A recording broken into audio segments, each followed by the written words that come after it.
एक चीज और बता देता हूँ, इसमें 3 प्रकार के लिगेंड हो गए, एक लिगेंड और रहा है, वो है उभय दंतुक लिगेंड। उभय दंतुक लिगेंड, या इसे कहते हैं एम्बीडेंट लिगेंड। एम्बीडेंट लिगेंड। देखो उभय दंतुक लिगेंड किसे कहते हैं? उभय दंतुक लिगेंड क्या होता तो मोनोडेंटेड है, मतलब एक बॉन्ड ही बनाता है, एक दंतुक ही होता है, लेकिन इसमें होते दो दाता, जैसे कि होते दो दाता परमाणु, जैसे ये मेटल है और ये सीएन है। अगर इस सीएन का, ये मेटल से, अगर नाइट्रोजन परमाणु इसे इलेक्ट्रॉन लोन पेयर डोनेट करके बॉन्ड बना रहा है, ठीक है ना, तो इसे कहा जाएगा साइनाइड।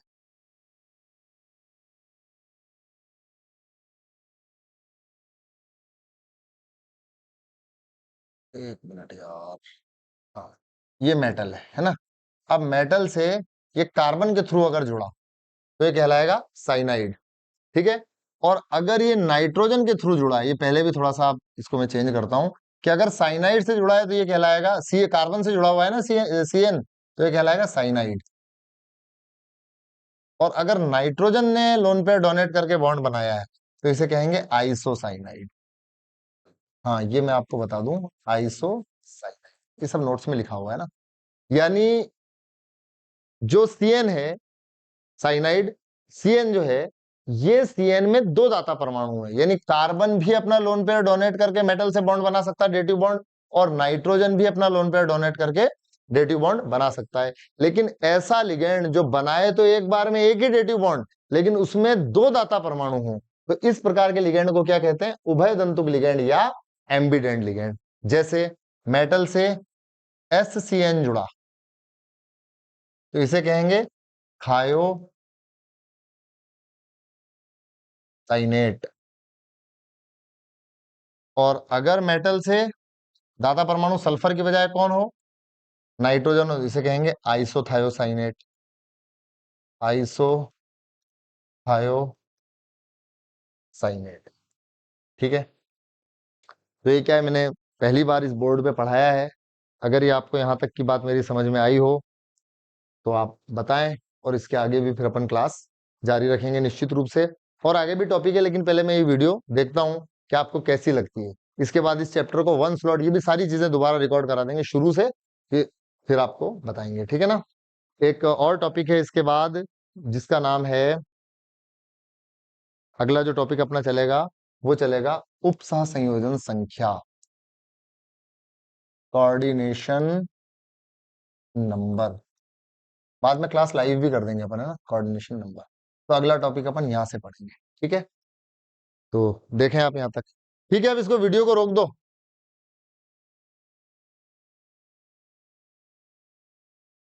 तो आप कॉल करके मुझे जरूर बताएं कि वीडियो कैसा लगा आपको, है ना।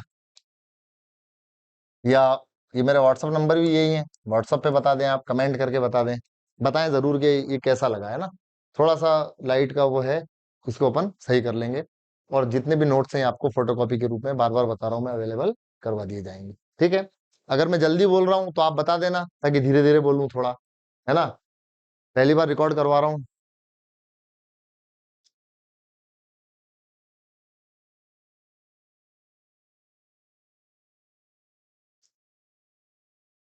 लो इसको कर दो।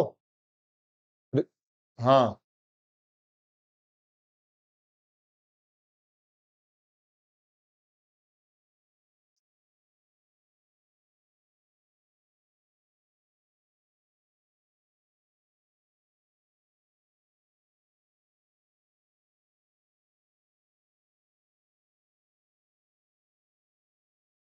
हम्म, प्यारे बच्चों, आप सभी का साइंस विद आलम सर में पुनः स्वागत है।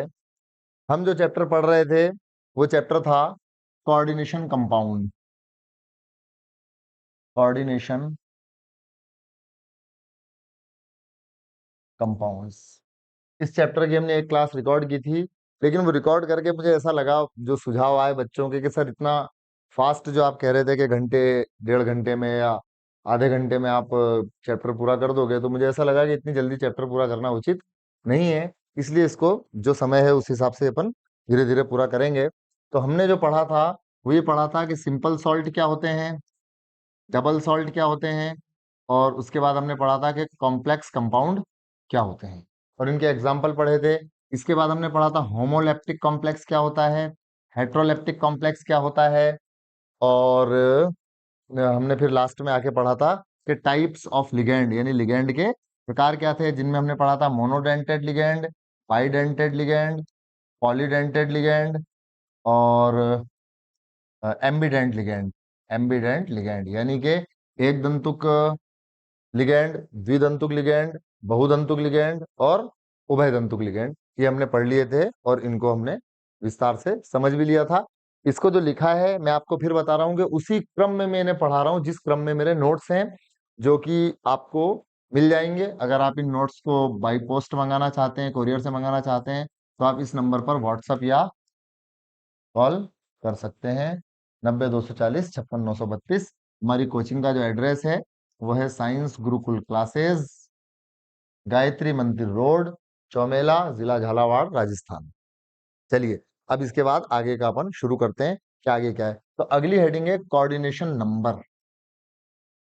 कोऑर्डिनेशन नंबर, कोऑर्डिनेशन नंबर मतलब उपसह संयोजन संख्या। देखिए उपसह संयोजन संख्या किसे कहते हैं, जैसे अपन एग्जांपल ले, अपन ने शुरू में यही वाला कोऑर्डिनेशन कंपाउंड एग्जांपल लिया था K4FeCN का होल 6, ठीक है ना। इस K4FeCN के होल 6 में जो बड़े ब्रैकेट के बाहर होता है, इसे तो कहा जाता है, मैंने आपको बताया था कि सिंपल आयन। यहाँ पर सिंपल आयन कैसा है, यहाँ पर सिंपल आयन जो है वो पॉजिटिव है। और जो बड़े ब्रैकेट के अंदर होता है इसको कहते हैं अपन कॉम्प्लेक्स आयन। कॉम्प्लेक्स आयन, ठीक है ना। इस बड़े ब्रैकेट को जो अपन कॉम्प्लेक्स आयन कहते हैं, इसका एक और नाम है कोऑर्डिनेशन स्फीयर।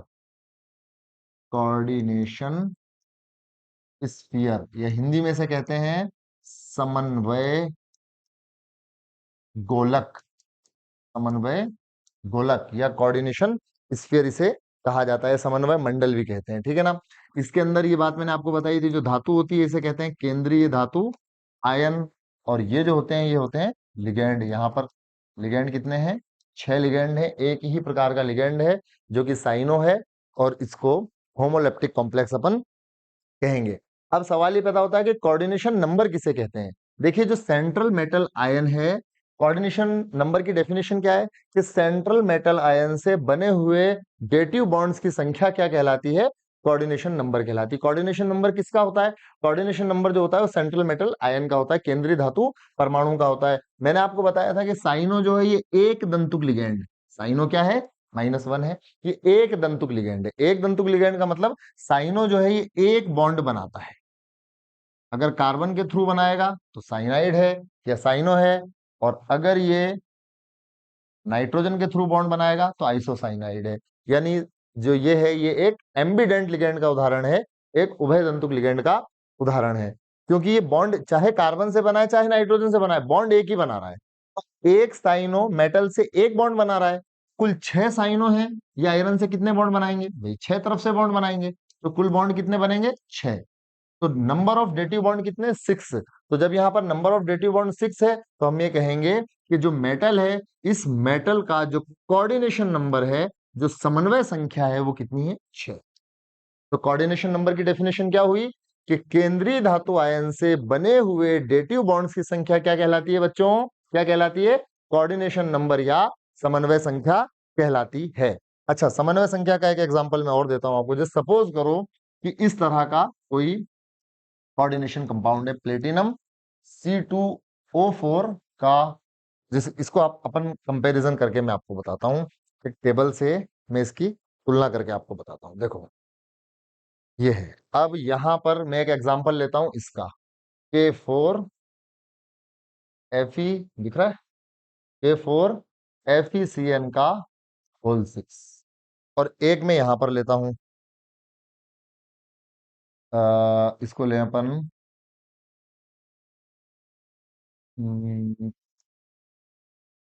प्लेटिनम और C2O4 का होल थ्राइस SO4। तो अब यहां पर total number of dative bonds, यानी कि डेटिव बॉन्ड की कुल संख्या कितनी है, तो total number of dative bond यानी डेटिव बॉन्ड की कुल संख्या कितनी है, 6 है। क्योंकि एक साइनो एक बॉन्ड बनाता है, तो 6 साइनो कितने बॉन्ड बनाएंगे, 6 बॉन्ड बनाएंगे। तो यहाँ पर आयरन का कोऑर्डिनेशन नंबर जो हुआ, कोऑर्डिनेशन नंबर इंग्लिश में कहते हैं समन्वय संख्या को कोऑर्डिनेशन नंबर, तो आयरन का कोऑर्डिनेशन नंबर कितना है, 6। लेकिन यहाँ पर देखो number of ligands, number of ligands, number of ligands कितने हैं, 6। नंबर ऑफ लिगेंड्स भी 6 है और कोऑर्डिनेशन नंबर भी क्या है, 6 है। लेकिन अगर आप यहां पर देखेंगे तो यहां पर आप देखें कि नंबर ऑफ लिगेंड्स कितने हैं, number of ligands, number of ligands कितने हैं, 3 है। ऑक्जेलेटो C2O4 होल थ्राइस यानी नंबर ऑफ लिगेंड्स यानी कुल लिगेंड कितने हैं, 3 है। लेकिन हम जानते हैं कि oxalato is a bidentate ligand.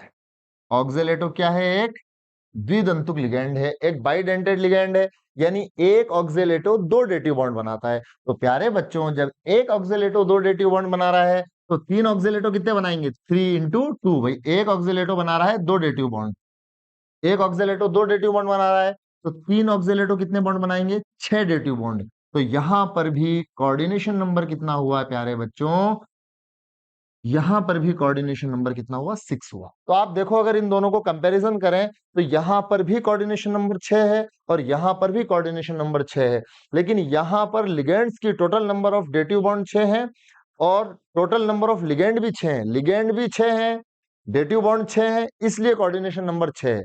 यहां पर लिगेंड कितने हैं, 3 है, लेकिन उसके बावजूद कोऑर्डिनेशन नंबर 6 है। Ligand 3, coordination number 6, ligand 6, coordination number 6। ऐसा क्यों, ऐसा इसलिए प्यारे बच्चों क्योंकि साइनो क्या है, ये मोनोडेंटेड लिगेंड है, एक दंतुक लिगेंड है। तो एक साइनो एक डेटिव बॉन्ड बना रहा है, तो 6 साइनो 6 डेटिव बॉन्ड बनाएंगे। तो जितने डेटिव बॉन्ड होते हैं यानी डेटिव बॉन्ड की कुल संख्या क्या कहलाती है, कोऑर्डिनेशन नंबर, या हिंदी में कहेंगे इसे समन्वय संख्या, समन्वय संख्या। देखिए राइटिंग मेरी थोड़ी अच्छी है, इस पे मुझे कोई, मैं घमंड नहीं करता हूं इस बात का, राइटिंग बहुत अच्छी है, ठीक है ना। तो आप थोड़ा सा ध्यान दें तो समझ में आता रहेगा। तो यहाँ पर 6 जो है क्या है, 6 डेटिव बॉन्ड है, कोऑर्डिनेशन नंबर 6 है, और यहाँ पर लिगेंड भी 6 है। लेकिन यहाँ पर लिगेंड कितने हैं, 3 लिगेंड है, 3 लिगेंड है, फिर भी कोऑर्डिनेशन नंबर 6 है। क्यों, क्योंकि एक लिगेंड कितने डेटिव बॉन्ड बना रहा है, 6 डेटिव बॉन्ड बना रहा है। अब आप देखेंगे कि एक लिगेंड 6 डेटिव बॉन्ड बना रहा है ना यहाँ पे। अब मैं आपको एक चीज और ये बताना चाह रहा हूं कि ऑक्सिलेटो, अब देखो ऑक्सिलेटो की स्ट्रक्चर क्या थी, मैंने कल बताई थी आपको, याद करो। ऑक्सिलेटो, ऑक्सिलेटो, ये ऑक्सिलेटो क्या, यहां पर ये मेटल है, ठीक। एक डेटिव बॉन्ड कौन बनाएगा, एक डेटिव बॉन्ड ये बनाएगा और एक डेटिव बॉन्ड ये बनाएगा। तो यहां पर एक लिगेंड दो डेटिव बॉन्ड बना रहा है। मैंने बताया था इस रिंग को क्या कहते हैं, इस वलय को क्या कहते हैं, आप कमेंट करके बताएंगे कि इस वलय को क्या कहा जाता है। खैर अब आगे चलते हैं। तो कंप्लीट हो गया कि कोऑर्डिनेशन नंबर किसे कहते हैं, कि केंद्रीय धातु परमाणु से बने हुए डेटिव बॉन्ड्स की कुल संख्या क्या कहलाती है, क्या कहलाती है, कोऑर्डिनेशन नंबर या उप सहसंयोजन संख्या कहलाती है। इसके बाद अब हम पढ़ेंगे अगला और बहुत इंपॉर्टेंट टॉपिक, जिसके लिए एक अलग क्लास बनाना थी मुझे, लेकिन अब इसी लेक्चर के अंदर उसको हम रिकॉर्ड कर रहे हैं। बहुत इंपॉर्टेंट टॉपिक है, इसमें से बोर्ड में 100% क्वेश्चन आता है। कभी भी ऐसा नहीं हुआ कि इस टॉपिक में से बोर्ड में क्वेश्चन नहीं आया हो। तो अब जो हमारा टॉपिक है वो है IUPAC nomenclature, nomenclature of coordination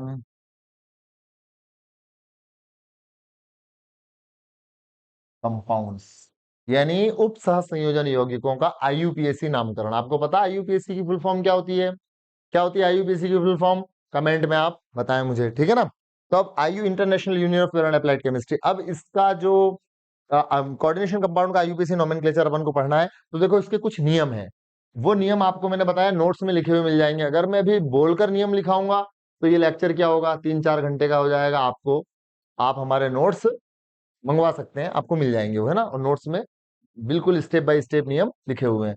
तो देखो, जब भी हमें किसी कोऑर्डिनेशन कंपाउंड का आईयूपीएसी नाम रखना हो, एक आईयूपीएसी नाम हम 11th में पढ़ते हैं, ऑर्गेनिक कंपाउंड्स का नॉर्मल नाम रखने का, मेथेन, एथेन, प्रोपेन, ब्यूटेन पढ़ते हैं ना। और लेकिन आईयूपीएसी नाम नोमेनक्लेचर जब हम कोऑर्डिनेशन कंपाउंड का करते हैं, तो कोऑर्डिनेशन कंपाउंड का आईयूपीएसी नोमेनक्लेचर करने का एक विशेष तरीका है और कुछ खास नियम है। वो नियम में नियम नंबर 1, सबसे पहले पॉजिटिव पार्ट का नाम लिखेंगे। कोऑर्डिनेशन कंपाउंड में जो भी पॉजिटिव पार्ट है, जैसे यहां पर पॉजिटिव पार्ट कौन है, सिंपल आयन है। हो सकता है पॉजिटिव पार्ट कॉम्प्लेक्स हो, जैसे कि ये रहा। उम, उम, उम, उम, उम। तो चाहे पॉजिटिव पार्ट सिंपल आयन हो और चाहे पॉजिटिव पार्ट कॉम्प्लेक्स हो, लेकिन आईयूपीएसी नोमेनक्लेचर करते समय नंबर 1 पहले पॉजिटिव पार्ट का नाम लिखेंगे, उसके बाद नेगेटिव पार्ट का नाम लिखेंगे। नंबर 2, जब हम सरल आयन,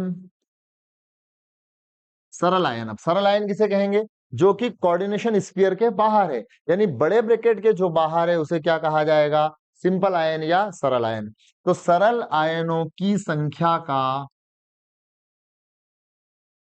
उल्लेख नहीं करते हैं, उल्लेख नहीं करते हैं, मतलब सिंपल आयन कितने हैं ये संख्या, जैसे जब हम इस K4 एफिसियन के होल 6 का नाम लिखेंगे तो इसमें K4 4 है ना, तुम टेट्रा पोटेशियम, टेट्रा पोटेशियम नहीं लिखेंगे, टेट्रा पोटेशियम नहीं लिखेंगे, बल्कि क्या लिखेंगे, केवल पोटेशियम। तो नियम नंबर 2 आप याद रखें कि सरल आयनों की संख्या का उल्लेख नहीं करते हैं, सरल आयनों की संख्या का उल्लेख नहीं करते हैं, चाहे सरल आयन कितने भी हों, लेकिन केवल उनका सिंपल नाम लिखेंगे, उनकी संख्या का उल्लेख नहीं लिखेंगे, नहीं करेंगे, ठीक है। उसके बाद जब अपन कॉम्प्लेक्स का नाम रखेंगे, अगर कॉम्प्लेक्स चाहे पॉजिटिव है चाहे नेगेटिव है, तो जब भी कॉम्प्लेक्स का नाम लिखेंगे, पहले कॉम्प्लेक्स का नाम लिखते समय, जब भी कॉम्प्लेक्स का नाम लिखेंगे तो पहले किसका नाम लिखेंगे, पहले लिगेंड्स का नाम लिखेंगे। अगर लिगेंड एक ही प्रकार का है जैसे यहां पर है, तो नॉर्मल लिगेंड का नाम, और लिगेंड का जब नाम लिखेंगे तो उनकी संख्या का उल्लेख करेंगे। जैसे यहां पर 6 साइनाइड है तो इसको बोलेंगे हेक्सासाइनो, ठीक है ना। मैं आपको एक बात यहां पर बता दूं कि जो साइनो है ना, CN, ये एक नेगेटिव लिगेंड है। जब भी नेगेटिव लिगेंड का नाम लिखेंगे तो उसके नाम के आखिरी में इडो लगाना है, IDO, या यूपीएससी ने 2004 में इसकी अनुशंसा की है कि नेगेटिव लिगेंड के नाम के आखिरी में क्या लगाना है, इडो लगाना है। तो वैसे तो इसका नाम लिखना चाहिए साइनिडो, लेकिन साइनो इतना फेमस हो गया है कि उसको साइनो के रूप में एक्सेप्ट कर लिया गया है। तो अगर आप साइनो भी लिख दें तो भी चलेगा, साइनिडो भी लिख दें तो भी चलेगा। खैर, मैं अपनी बात पे वापस आता हूं कि जब अपन पहले पॉजिटिव पार्ट का नाम लिखेंगे फिर नेगेटिव पार्ट का नाम लिखेंगे, सिंपल आयन चाहे पॉजिटिव चाहे नेगेटिव, उनकी संख्या का उल्लेख नहीं करेंगे। जैसे यहाँ पर टेट्रा पोटेशियम ना लिखकर केवल पोटेशियम लिखेंगे। जब हम कॉम्प्लेक्स का नाम लिखेंगे, कॉम्प्लेक्स, जैसे यहाँ पर कॉम्प्लेक्स क्या है, नेगेटिव है, और यहाँ पर कॉम्प्लेक्स क्या है, पॉजिटिव है, यहाँ पर कॉम्प्लेक्स पॉजिटिव है। तो जब अपन कॉम्प्लेक्स का नाम लिखेंगे तो पहले किसका नाम लिखेंगे, कॉम्प्लेक्स का नाम लिखते समय पहले लिगेंड का नाम लिखेंगे। अगर लिगेंड एक ही प्रकार का है जैसे यहाँ पर है तो कोई बात नहीं, जैसे यहाँ पर भी, लेकिन अगर एक से ज्यादा प्रकार के लिगेंड है तो उन लिगेंड्स को अपन लिखेंगे अल्फाबेटिकल ऑर्डर में, अल्फाबेटिकल ऑर्डर में, यानी अंग्रेजी वर्णमाला के क्रम में अपन लिगेंड्स को लिखेंगे। जो अंग्रेजी वर्णमाला में पहले आता है उस लिगेंड का नाम पहले लिखेंगे, जो बाद में आता है बाद में लिखेंगे। मैं पुनः ध्यान दिला दूं कि जब लिगेंड्स का नाम लिखेंगे तो उनकी संख्या का उल्लेख भी करना है हमें, यानी सिर्फ साइनो नहीं लिखेंगे, हेक्सा साइनो लिखेंगे। यहाँ पर ऑक्जेलेटो नहीं लिखेंगे, ट्राई ऑक्जेलेटो लिखेंगे या ट्रिस ऑक्जेलेटो लिखेंगे, ठीक है ना। तो कॉम्प्लेक्स का नाम लिखते समय पहले लिगेंड्स का नाम लिखेंगे, जब लिगेंड्स के नाम अल्फाबेटिकल ऑर्डर में हो गए उसके बाद फिर अपन लिखेंगे मेटल का नाम, धातु का। और धातु का नाम लिखने के बाद अपन एक स्मॉल ब्रैकेट बनाएंगे, और स्मॉल ब्रैकेट बनाने के बाद उसमें क्या करेंगे, धातु की ऑक्सीडेशन नंबर, बहुत महत्वपूर्ण है, धातु की ऑक्सीडेशन नंबर लिखेंगे, ठीक है। तो अगर इसमें एक बात याद रखना, अगर धातु नेगेटिव कॉम्प्लेक्स में, जैसे यहां पर आप देखें धातु काय में है, नेगेटिव कॉम्प्लेक्स में, अगर धातु नेगेटिव कॉम्प्लेक्स में, मेटल आयन जो है ना वो नेगेटिव कॉम्प्लेक्स के अंदर है, तो मेटल के नाम के आखिरी में एट लगा देंगे। जैसे यहां पर इसका नाम आयरन ना लिखकर नाम लिखेंगे इसका फेरेट, क्या नाम लिखेंगे, फेरेट। और यहां पर इसका नाम नॉर्मल लिखेंगे प्लेटिनम, प्लेटिनेट नहीं लिखेंगे। क्यों नहीं लिखेंगे प्लेटिनेट, क्योंकि यहां पर मेटल कहां पर है, पॉजिटिव कॉम्प्लेक्स में, और यहां पर मेटल कहां पर है, नेगेटिव कॉम्प्लेक्स में। तो अगर याद रखना मेटल नेगेटिव कॉम्प्लेक्स में आ रही है तो उसके नाम के आखिरी में एट लगाएंगे, और अगर मेटल पॉजिटिव कॉम्प्लेक्स में है तो उसका नॉर्मल नाम लिखेंगे, ठीक है। अब ये तो नियम हुए।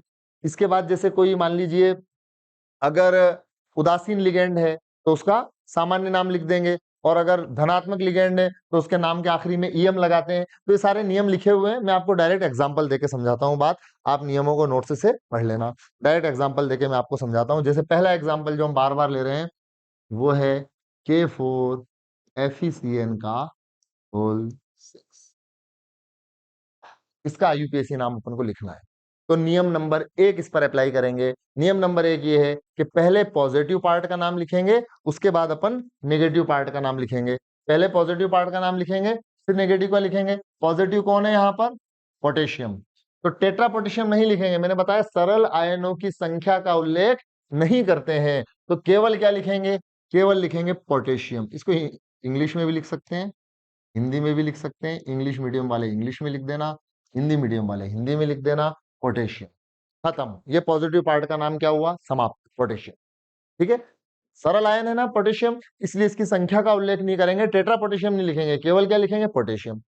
पोटेशियम लिखने के बाद अब कौन आया? इसका नेगेटिव पार्ट। लेकिन नेगेटिव पार्ट क्या है? कॉम्प्लेक्स है। तो मैंने आपको बताया जब कॉम्प्लेक्स का नाम लिखेंगे तो पहले लिगेंड का नाम लिखेंगे। लिगेंड कौन है? साइनो। लेकिन साइनो कितने हैं? 6 तो हेक्सा साइनो, स्पेस नहीं देना पूरे नाम में, याद रखना हेक्सा साइन। खत्म, ये लिगेंड का नाम भी समाप्त हुआ।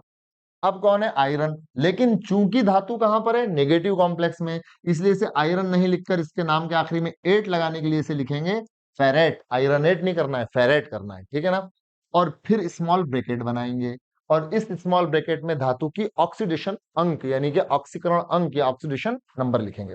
अब सबसे महत्वपूर्ण चीज ये है कि धातु की ऑक्सीकरण अवस्था कैसे ज्ञात करना है अपन को। तो देखो, धातु की ऑक्सीकरण अवस्था ज्ञात करने के लिए मैं आपको एक अच्छा सा नियम बता देता हूं। बहुत आसानी से आप किसी भी कोऑर्डिनेशन कंपाउंड में मेटल की ऑक्सीडेशन स्टेट आप आसानी से ज्ञात कर सकते हैं। कैसे? देखना, जो K4FeCN का, इसमें आप अच्छी तरह सीख लें, बाकी आप आसानी से कर पाएंगे, ठीक है ना।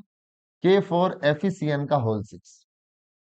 अब इसके अंदर देखो, हम जानते हैं कि पोटेशियम क्या है? समूह 1 का तत्व है। समूह 1 कौन से हैं?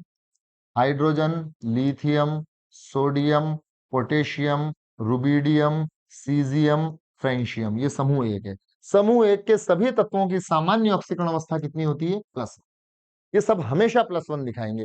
हाइड्रोजन भी आपने देखा होगा हमेशा +1 दिखाता है। केवल जब ये मेटल के साथ होता है, धातु के साथ, तब क्या दिखाता है?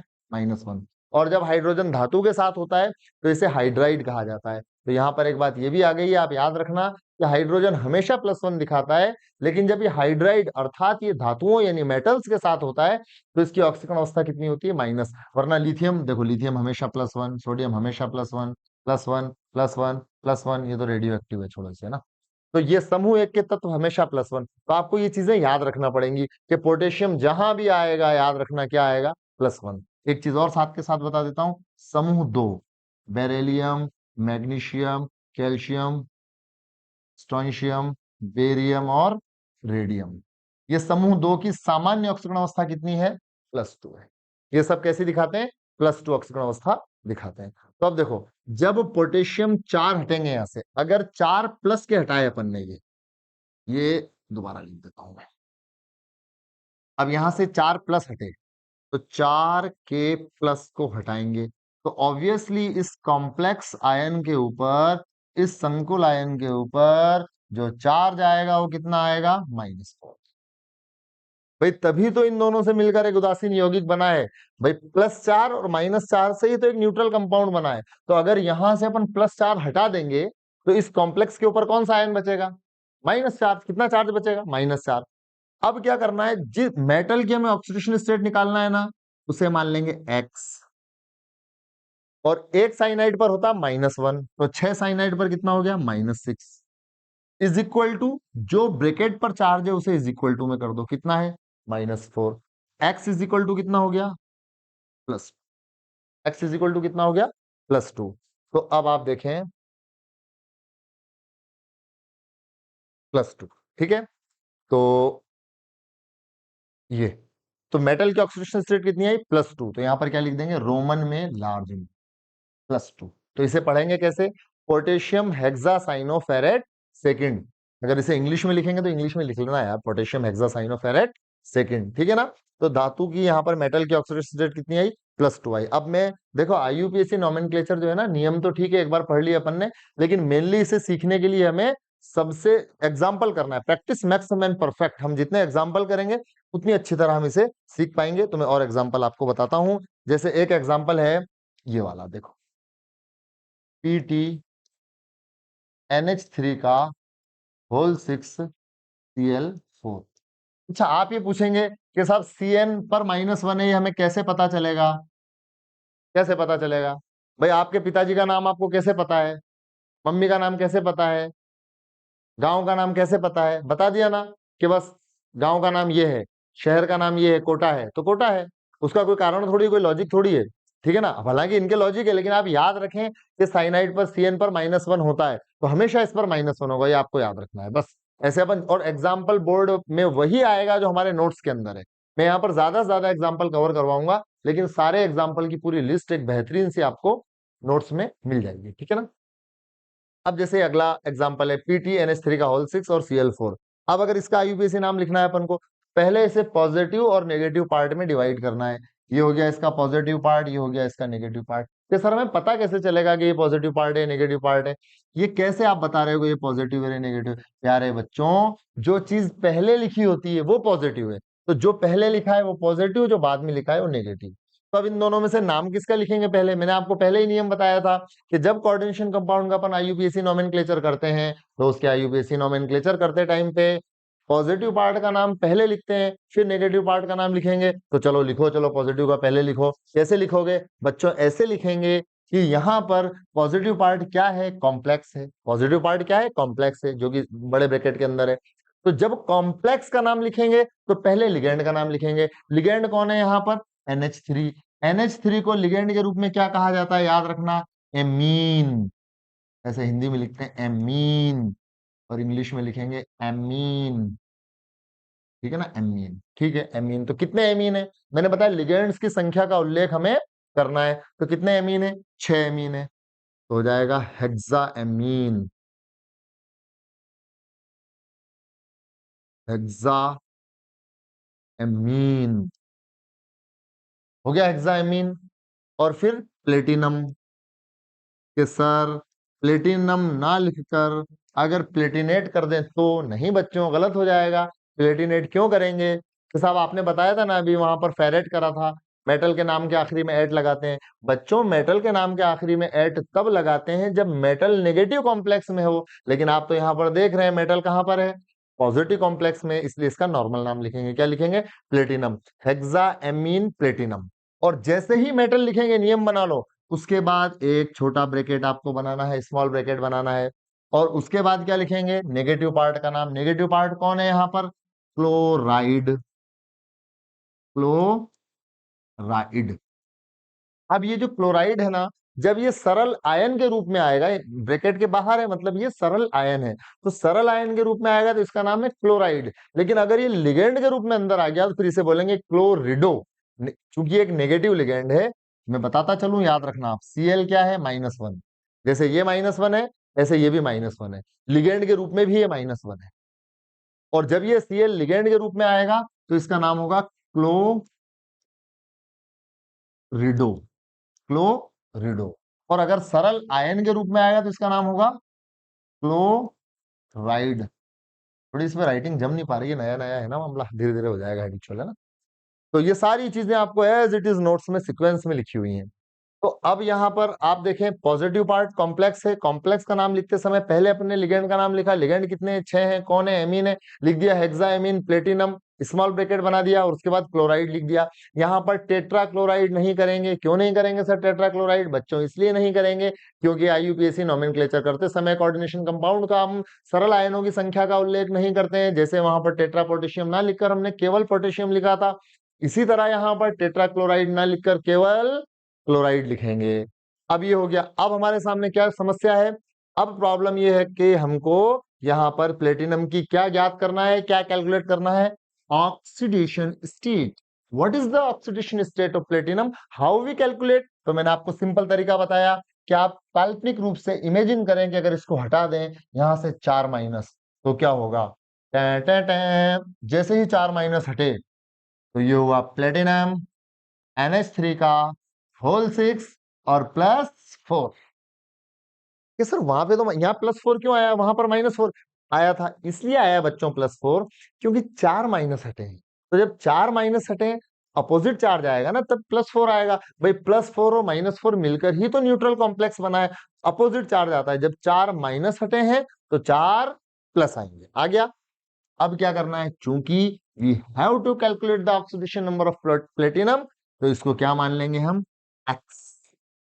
It is very very X. जब हम इसे x मान लेंगे तो ये हमारा x हो गया।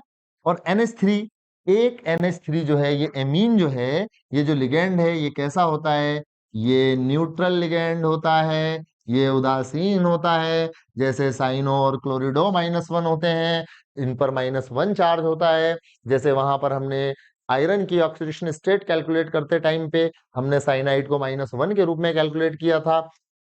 लेकिन एमीन की जो एमीन पर जो चार्ज है, एमीन को एक उदासीन लिगेंड माना जाता है। एमीन एक उदासीन लिगेंड है, और इस पर चार्ज कितना मानेंगे हम ऑक्सीडेशन स्टेट कैलकुलेट करते समय? 0 मानेंगे, है ना। एक्स, और एक एमीन पर 0 हो तो चाहे कितने भी एमीन हो, 10 हो या 6 हो, पर कितना होगा? 0 होगा। इज इक्वल टू कितना? +4। एक्स इज इक्वल टू कितना हुआ? +4। यानी प्लेटिनम की ऑक्सीडेशन स्टेट कितनी आ गई? +4। अच्छा, मेटल की ऑक्सीडेशन स्टेट हमेशा पॉजिटिव आएगी, हमेशा। ज्यादा से ज्यादा ये होगा 0 आ जाएगी धातु कार्बोनिल यौगिकों के अंदर, ऑर्गेनोमेटेलिक कंपाउंड में। कभी भी माइनस में नहीं आएगी। कि सर मान लो हमारी माइनस में आ गई तो फिर आप गलती कर रहे हो। ठीक है ना, आपको देख, हमेशा मेटल की ऑक्सीडेशन स्टेट कैसी आएगी? प्लस आएगी, जैसे यहाँ पर +4 आई। अब इसका नाम क्या हो गया? Hexa amine platinum fourth chloride. ठीक है, इसके बाद हम आगे देखते हैं एक आध एग्जाम्पल अपन, और मैं आपको बताता हूं। जैसे अगर कोई कहे, इसका नाम क्या होगा?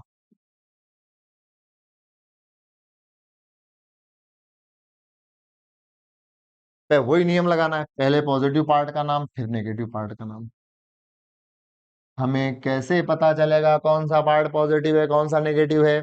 प्यारे बच्चों, मैंने आपको क्या बताया कि जो पहले लिखा हुआ है वो पॉजिटिव है, जो बाद में लिखा हुआ वो क्या है? नेगेटिव है। तो यहाँ पर पॉजिटिव पार्ट ये है, नेगेटिव पार्ट ये है। अब पहले पॉजिटिव पार्ट का नाम लिखेंगे, लेकिन चूंकि यहाँ पर पॉजिटिव पार्ट क्या है? कॉम्प्लेक्स है, और कॉम्प्लेक्स का नाम लिखते टाइम पे पहले लिगेंड्स का नाम लिखेंगे। लिगेंड कौन है यहाँ पर? एमीन है। कितने एमीन है? टेट्रा, चार चार है ना, 4 टेट्रा एमीन। फिर बस खत्म बात।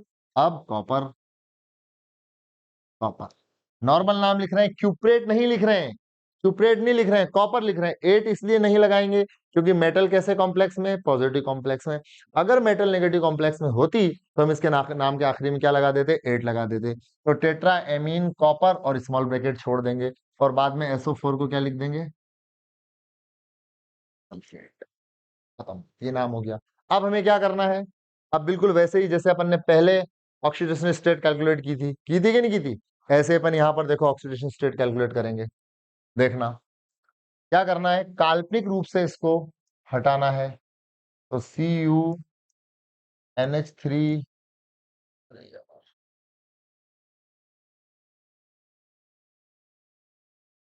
CuNH3 4 बार, और SO4 -2 हटेगा तो क्या बचेगा यहाँ पर? +2। ये बात समझना है कि जब अच्छा, अब ये कैसे पता चला आपको SO4 पर -2 है? याद रखना है, SO4 पर हमेशा -2 होता है, याद रखना है। ठीक है, SO4 पर जब -2 हटा, यहां से SO4 हटा, यानी -2 चार्ज हटा, तो अपोजिट चार्ज आएगा ना इस पर, तो कितना आ गया? +2। अब निकालना है किसकी ऑक्सीडेशन स्टेट है? किसकी निकालना है? कॉपर की। तो जिसकी निकालना है उसे क्या मान लेंगे? एक्स मान लेंगे। एक NH3 0, अभी हाल मैंने बताया आपको, ये याद रखना है। जैसे अभी तक क्या आ गया? साइनाइड CN पर -1 होता है, Cl पर -1 होता है, एमीन पर क्या होता है? 0 होता है। ऐसे आप एग्जाम्पल करेंगे ना तो आप परफेक्ट होते जाएंगे। तो NH3 पर क्या होता है? चार्ज 0 होता है। तो एक NH3 पर जब 0, तो 4 पर भी क्या होगा? 4 इंटू 0 कर दो तो भी 0, इज इक्वल टू क्या हुआ? +2। तो बहुत ही आसानी से कॉपर की ऑक्सीडेशन स्टेट यहां पर निकल कर आ गई, कितनी? सेकंड। तो नाम क्या पड़ गया? Tetra amine copper second sulphate. तो ये क्या हो गया? ये नाम हो गया। और मैं आपको बताता हूं, देखो एक नाम और देखें आप। जैसे कोई अच्छा सा नाम मैं आपको बताता हूं, जैसे सपोज करो कि नाम हो एक नाम देखो, इधर देखना, K3FeC2O4 का होल थ्राइस। अगर आपको इसका नाम लिखना है K3FeC2O4 का होल थ्राइस, तो इसका नाम कैसे लिखेंगे अपन? इसका नाम अपन कैसे लिखेंगे? देखो इसका नाम कैसे लिखेंगे कि सबसे पहले मैंने आपको क्या नियम बताया कि पॉजिटिव पार्ट का नाम लिखना है, उसके बाद नेगेटिव पार्ट का नाम लिखना है। पहला नियम ये हो गया। पॉजिटिव पार्ट कौन है यहाँ पर? पोटेशियम। कितने पोटेशियम है? 3। हमें उससे कोई मतलब नहीं, क्योंकि यहाँ पर पोटेशियम एक सरल आयन है। और आईयूपीएसी नॉमेनक्लेचर करते समय, कोऑर्डिनेशन कंपाउंड का आईयूपीएसी नाम करते समय, नामकरण करते समय सरल आयन की संख्या का उल्लेख नहीं किया जाता है। सरल आयनों की संख्या का उल्लेख क्या करते हैं? नहीं करते हैं। ठीक है ना?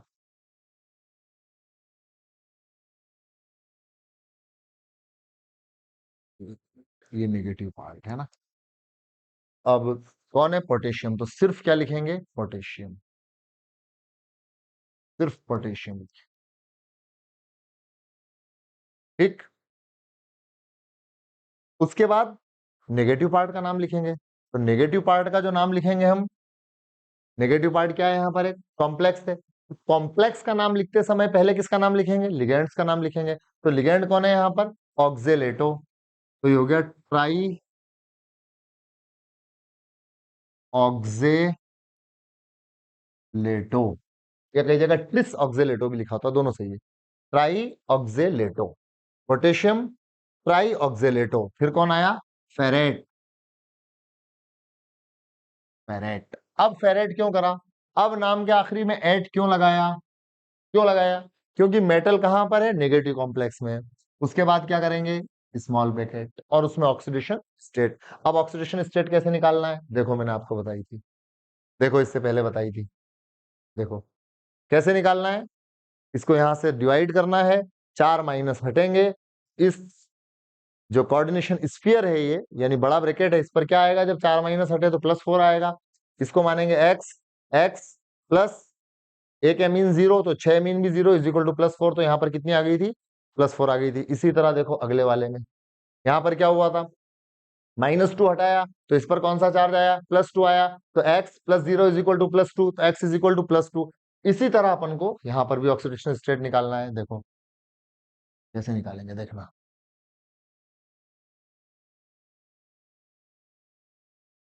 देखिए जब 3 K+ हटेंगे तो क्या हुआ? जैसे ये है ना कंपाउंड अपना K3Fe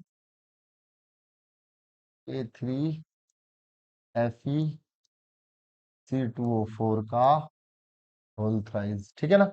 अब इसमें से जब K3 यानी 3 K+ हटे तो इस बड़े ब्रैकेट पे कौन सा चार्ज आ गया? C2O4 का होल थ्राइस -3। -3 भी लिखते हैं, लेकिन सही तरीका, ज्यादा सही जो है ना, वो ये है।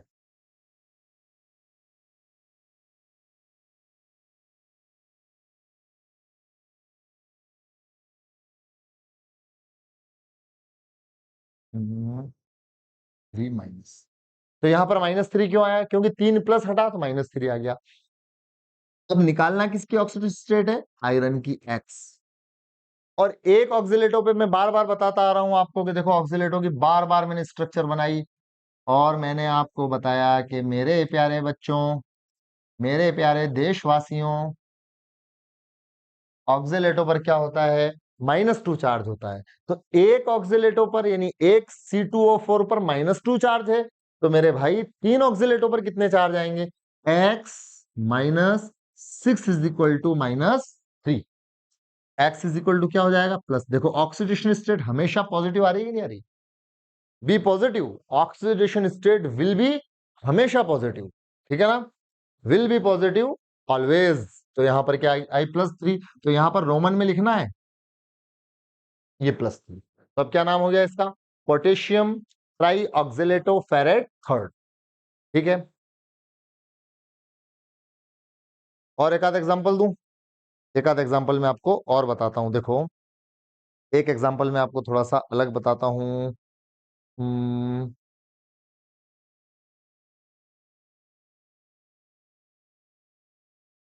ये वाला लिख लेते हैं जो एग्जाम में आए हुए हैं ना, उनको लिखवाता हूँ। PTCl2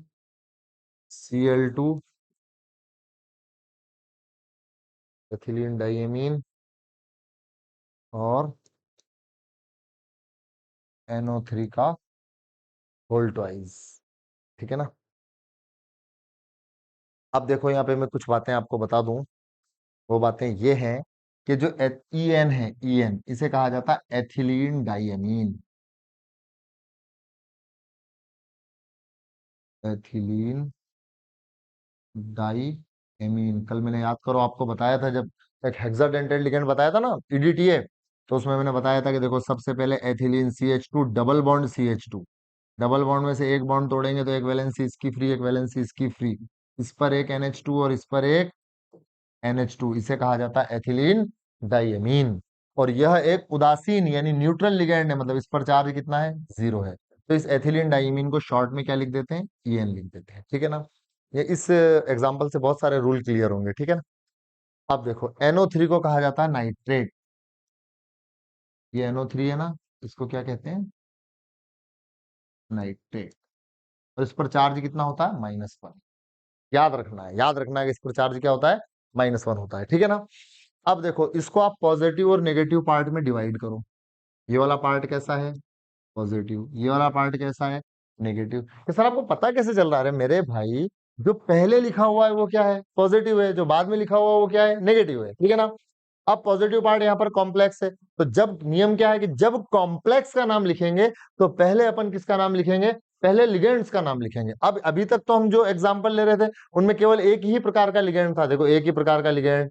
इससे पहले अगर हम देखें एक ही प्रकार का लिगेंड, इससे पहले अगर हम देखें एक ही प्रकार का लिगेंड, इससे पहले अगर हम देखें तो सब में एक ही एक प्रकार के लिगेंड है ना।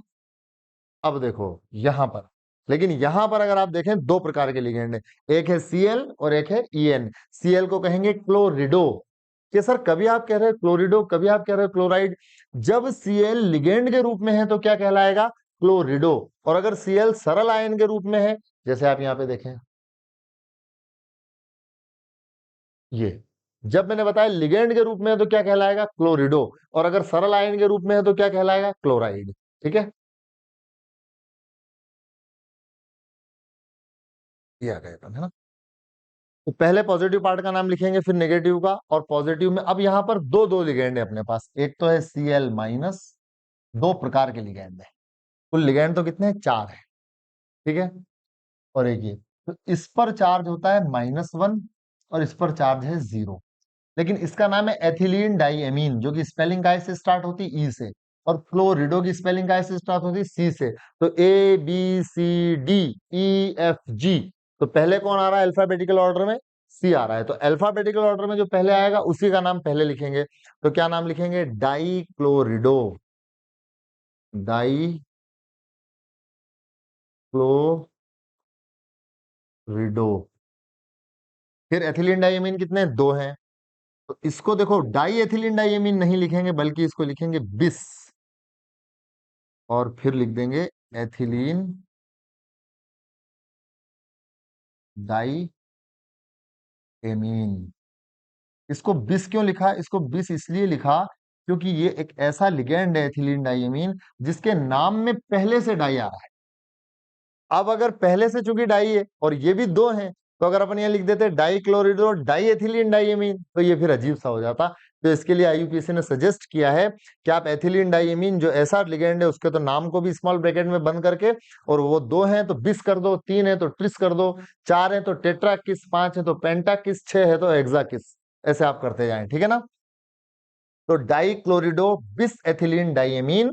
और आगे क्या हो गया, नाइट्रेट। अब सरल आयन है नाइट्रेट, तो सरल आयन की संख्या का उल्लेख नहीं करते, सॉरी।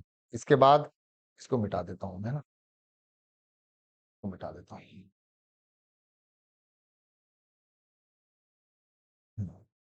डाई क्लोरिडो बिस ethylene diamine platinum, platinum, metal का नाम लिख दिया, उसके बाद स्मॉल ब्रैकेट कर दिया, और उसके बाद नेगेटिव आयन का नाम यानी नेगेटिव पार्ट का नाम क्या है, नाइट्रेट। मैंने आपको बताया ना, इसका नाम क्या है, नाइट्रेट। तो ये अब हमारे सामने प्रॉब्लम क्या है कि इसकी ऑक्सीडेशन स्टेट निकालना है प्लेटिनम की। तो ऑक्सीडेशन स्टेट कैसे निकालेंगे, मैं बार बार बताता आ रहा हूं आपको कि ऑक्सीडेशन स्टेट निकालने के लिए हमको क्या करना पड़ेगा, इसको सबसे पहले तो यहाँ बताता हूँ मैं आपको ऑक्सीडेशन स्टेट निकालना।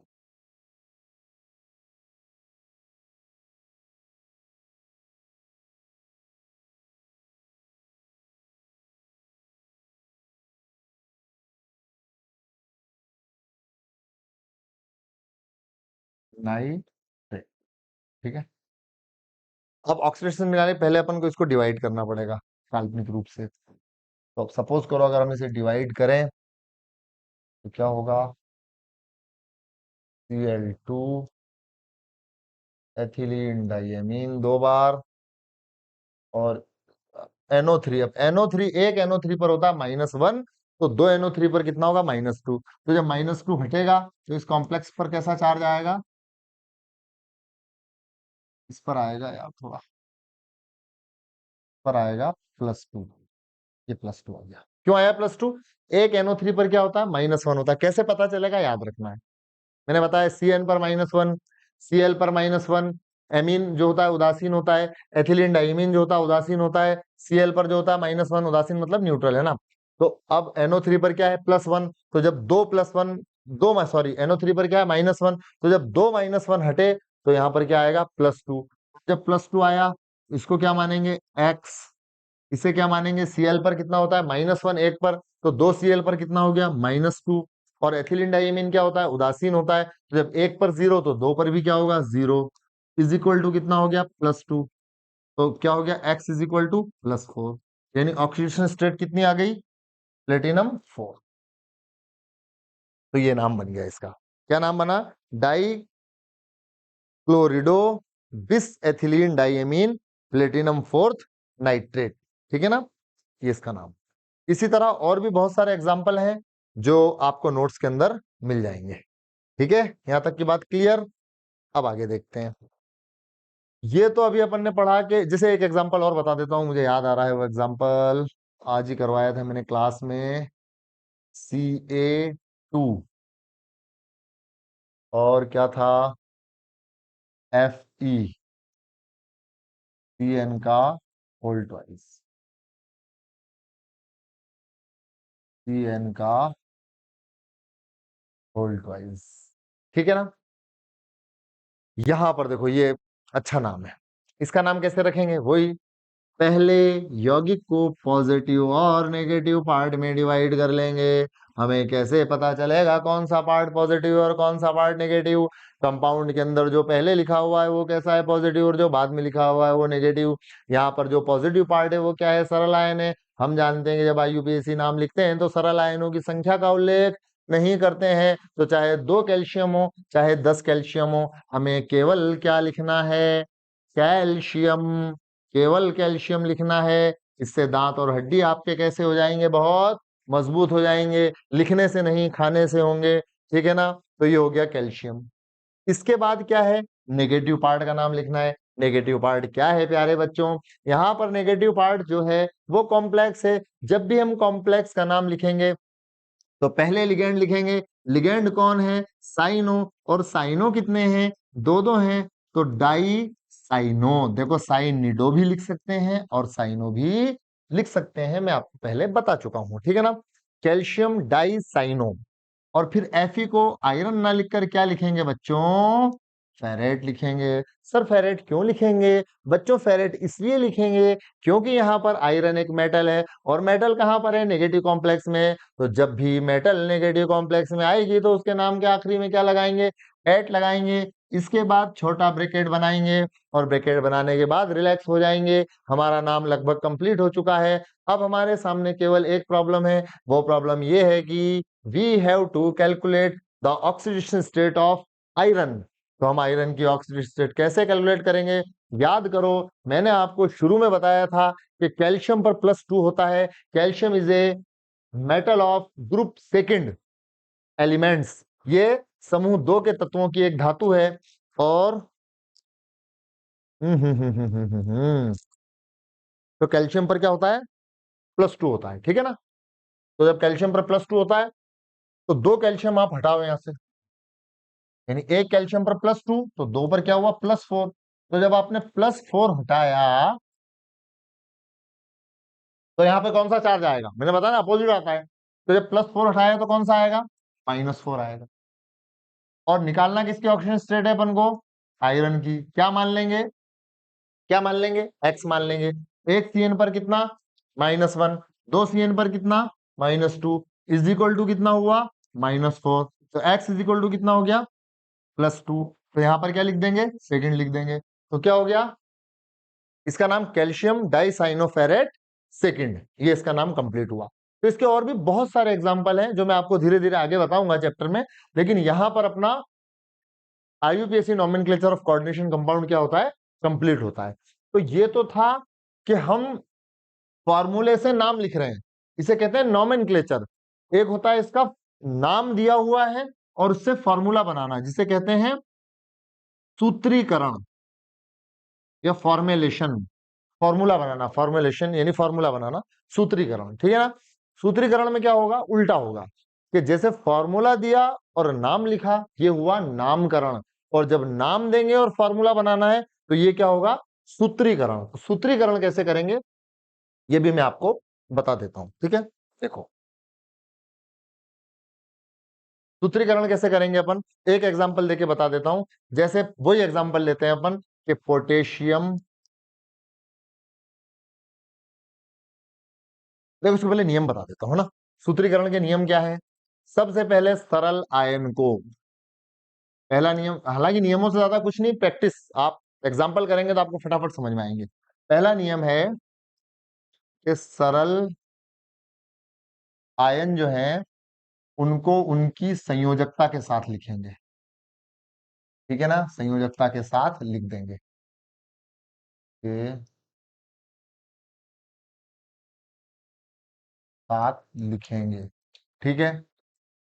उसके बाद जब कॉम्प्लेक्स का नाम लिखेंगे, कॉम्प्लेक्स का फॉर्मूला बनाएंगे, यानी नाम से जब कॉम्प्लेक्स, अब जब नाम से कॉम्प्लेक्स बनाएंगे तो पता कैसे चलेगा कि कॉम्प्लेक्स जिसमें मेटल है वो क्या है, कॉम्प्लेक्स है। तो जब कॉम्प्लेक्स का अपन फॉर्मूला बनाएंगे तो सबसे पहले मेटल लिखेंगे, उसके बाद लिगेंड्स लिखेंगे। अगर एक लिगेंड, एक प्रकार का लिगेंड है तो कोई बात नहीं, और एक से ज्यादा प्रकार के लिगेंड है तो सारे लिगेंड्स को अल्फाबेटिकल ऑर्डर में लिख देंगे अपन, ठीक है। अल्फाबेटिकल ऑर्डर में लिखने के बाद फिर अपन इसे बड़े ब्रैकेट में क्या कर देंगे, बंद कर देंगे। बंद करने के बाद इस मेटल की जो ऑक्सीडेशन स्टेट है और जो लिगेंड्स पर चार्ज है, इन दोनों की सहायता से यहां पर कितना चार्ज आ रहा है उसको हमको कैलकुलेट करना है। फिर जब यहां पर चार्ज हमें कैलकुलेट हो जाएगा तो इस सरल आयन और इस चार्ज, इन दोनों को मिलाकर हमें क्या करना है, एक कंपाउंड बनाना है जो कि क्या हो, न्यूट्रल हो, ठीक है ना। इस तरह हमारा फॉर्मूला तैयार हो जाएगा। ये तो मैंने आपके सामने ऐसे मोटा माटी सूत्र बोल दिए हैं। अब मैं आपको एग्जाम्पल से बात समझाता हूँ। जैसे आपके सामने आएगा पोटेशियम, बात समझना बहुत अच्छी तरह, ठीक है। ये भी नया नया करा, थोड़ी लाइट की प्रॉब्लम है, बाद में लाइट की समस्या भी सॉल्व हो जाएगी। धीरे धीरे फिर आप सुझाव देते जाना कमेंट में क्या सुधार करना है। ये मैं पहली बार जीवन में, दूसरी बार इसे आज चला रहा हूँ बोर्ड को, तो थोड़ी दिक्कत आ रही है। धीरे धीरे इसमें हाथ भी जम जाएगा। बाकी आप लोगों का अगर आशीर्वाद बना रहा तो हमारी क्लासेस चलती रहेंगी। आप बताना जरूर लग कैसा रहा है, ठीक है ना, कॉल करके बताएं और कमेंट में बताएं। Potassium hexacyanoferrate second, मान लीजिए आपको ये नाम दिया कि इसका सूत्र बनाइए, इसका सूत्रीकरण करो, है ना, यानी नाम से सूत्र बनाओ। तो कैसे करेंगे आप, सबसे पहले इस यौगिक के नाम को पॉजिटिव और नेगेटिव पार्ट में डिवाइड करना है। तो पॉजिटिव और नेगेटिव पार्ट में कैसे डिवाइड करेंगे, वही हमारा पुराना तरीका है पॉजिटिव और नेगेटिव पार्ट में डिवाइड करने का। जो पहले लिखा हुआ है वो क्या है, पॉजिटिव, और जो बाद में लिखा हुआ वो क्या है, नेगेटिव। कर दिया। उसके बाद हम देखेंगे इसमें सरल आयन कौन सा है, तो हमें पता चल रहा है पोटेशियम सरल आयन है। तो सबसे पहले लिख दो के, इस पर लिख दो +1। कैसे पता चलेगा, बताया ना आपको, पोटेशियम पर हमेशा क्या होता है, +1। Okay okay. हेक्सासाइनोफेरेट सेकंड, ये कैसे, अब इसमें क्या करना है, ये नेगेटिव पार्ट है। नेगेटिव पार्ट में आपको नाम से लग रहा है ना कि यहाँ पर मेटल कौन सी है, आयरन। कौन सी है, Fe। उसके बाद कौन है, 6,6 CN। खत्म बात, बड़ा ब्रैकेट लगा दिया, ये न्यूट्रल हो गया। अब यहां पर जो मेटल है, इस मेटल की ऑक्सीडेशन स्टेट कितनी दी हुई है? 2 दी हुई है। और Cn पर कितना होता है? -1। एक Cn पर -1 तो 6 Cn पर -6 इज इक्वल टू कितना आया? -4। अब आप इसे अलग से लिख दो, देखो FeCN का होल 6 और -4 और साथ में किसे कर दो? इस K को। अब आप सोच के, वैसे तो इसका सिंपल नियम ये है कि इस संख्या को इसके साथ और इस संख्या को इसके साथ कर दो, तो 4 को यहां पे कर दो K4 और +1 है तो इसको तो बस एक ही बात आएगा, ये कोऑर्डिनेशन स्फीयर जो है ना, केवल एक ही आएगा। यहाँ पे एक है तो उसको लिखने की जरूरत ही नहीं है। ठीक है, ये बन गया। तो नाम से क्या बन गया? सूत्र। इसको ऐसे भी सोच सकते हो आप कि इस पर -4 चार्ज है और इस पर +1 है, तो -4 चार्ज को बैलेंस करने के लिए कितने +1 चाहिए? 4 +1 चाहिए। तो -4 के लिए 4 +1 लाएंगे तो K4 FeCN का होल 6। तो ये क्या हो गया? नाम से सूत्र बनाना हो गया। ठीक है, एक एग्जांपल और ले लें इसका। देखो मैं एक एग्जांपल और लेके आपको बताता हूं। एक नाम है पोटेशियम टेट्रा क्लोरिडो पैलेडेट सेकंड।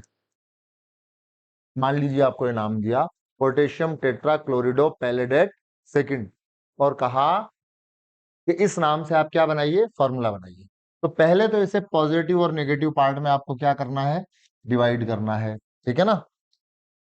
तो ये हो गया इसका पॉजिटिव पार्ट और ये हो गया इसका नेगेटिव पार्ट। इसके बाद सरल आयन कौन है? ऑब्वियसली कौन है? पोटेशियम है। तो इसको लिख दिया K। टेट्रा क्लोरिडो पैलेडेट, अब मेटल कौन है? Palladium, Pd। 4 क्लोरिडो हैं तो Cl4 कर दिया टेट्रा क्लोरिडो। ठीक, ये हो गया बड़ा ब्रैकेट। इसकी ऑक्सीडेशन स्टेट कितनी दी है? देखो 2। एक पर कितना होता है? -1। तो 4 पर कितना हुआ? -4 इज इक्वल टू कितना हुआ? -2। तो अलग से लिख दो, वापस बनाओ इसे। Palladium Cl4। जो आंसर यहाँ पे आया है ना, इसको इस पे लिखना है आपको -2 और सरल आयन को दोबारा इसके साथ लिख दो। इस संख्या को इसके साथ और इसको इसके साथ। इस पर 1 है तो 1 तो यहाँ चला जाएगा, 2 यहाँ आ जाएगा। माइनस नहीं लगाना हो, ये प्लस कुछ नहीं, बस K2PdCl4 इति सिद्धम। यही हमारा क्या है? आंसर है। ठीक है, और भी बहुत सारे एग्जाम्पल हैं इसके, जो एग्जाम्पल आपको क्या है? नोट्स में मिल जाएंगे। आपको ये कैसा लगा आप जरूर बताना, मुझे कॉल करके भी बताएं और मुझे कमेंट में भी बताएं। और आपको बेहतरीन नोट्स अगर चाहिए ताकि आपका पढ़ना आसान हो, अब मैं यहाँ लिखवाऊंगा नहीं इन्हें, ये आपको सारे एग्जाम्पल, अब कम से कम 100 एग्जाम्पल है जो हमारे नोट्स के अंदर है। और याद रखना एग्जाम में वही एग्जाम्पल आएगा जो कॉपी के अंदर है, कॉपी के बाहर से एग्जाम्पल कभी नहीं आएगा एग्जाम में। और आपको अगर ये नोट्स चाहिए तो आप इन नंबर्स पर कॉल करके नोट्स प्राप्त कर सकते हैं बहुत ही कम पैसों में। ठीक है, 9024056932। मेरा नाम है आलम सर। आप देख रहे हैं science with Alam sir YouTube channel. हमारी कोचिंग है साइंस गुरुकुल क्लासेस, गायत्री मंदिर रोड, चौमेला, जिला झालावाड़, राजस्थान। इसके बाद जो हम स्टार्ट करेंगे वो IUPAC नोमेनक्लेचर के बाद, जैसे हमने क्या पढ़ा पहले, हमने फॉर्मूले से नाम लिखना और नाम से फॉर्मूला बनाना पड़ा, और भी बहुत सारे एग्जाम्पल है आपको नोट्स में ना मिल जाएंगे।